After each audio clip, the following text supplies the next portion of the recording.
કેમ છો મારા વાલા ભાઈઓ, મારા મિત્રો? મજામાં? હું આવી ગયો તો આજે ટાવર ઓફ લંડન, જે અહીંયા આગળ કહેવાય છે કે ભાઈ બધા બહુ જોવા આવે છે આ ટાવરને. આ ટાવર પર ફોટા પડાવવા એ બધા આવે છે. આ ટાવરની ખાસિયત એ છે કે ભાઈ જ્યારે અહીંયાથી કોઈ સ્ટીમર કે જહાજ નીકળતું હોય તો વચ્ચેથી ફોલ્ડ થાય છે, વચ્ચેથી ખુલે છે એમ, અને બધા ઘણા જોવા બી આવે અને ફોટા પડાવવા પણ આવે છે. પણ અહીંની રિયાલિટી કોઈને ખબર કદાચ હશે કાં તો નહીં હોય, પણ મને જ્યાં સુધી ખબર છે ત્યાં સુધી તો અહીંની રિયાલિટી કંઈક એવી છે કે આ ભૂત હવેલી પણ કહેવાય છે.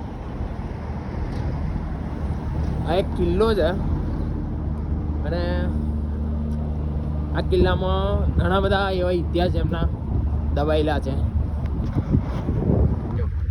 તમે જુઓ, આ એક કિલ્લો જ છે અને આ કિલ્લાની ખાસિયત એ છે કે અહીં આગળ ભૂત, આત્મા, પ્રેત, જેમ કે આપણા ઇન્ડિયામાં છે ને કે આત્મા ભટકે, અહીંયા પણ એવું જ છે. અહીંના રાજાની આત્માઓ ભટકે છે.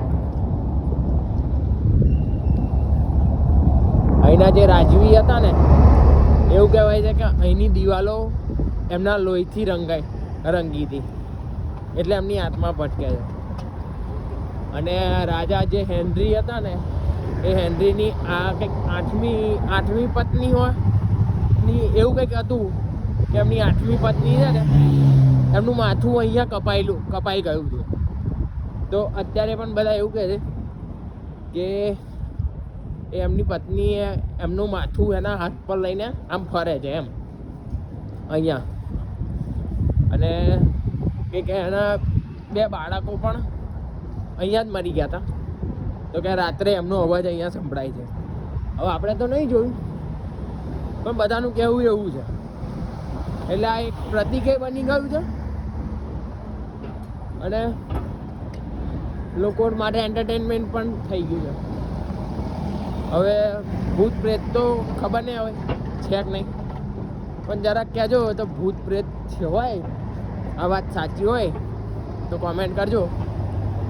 તો આપણે એવું હશે તો ભૂત છે તો ભૂવા બોલાવીશું આપણે. જય માતાજી.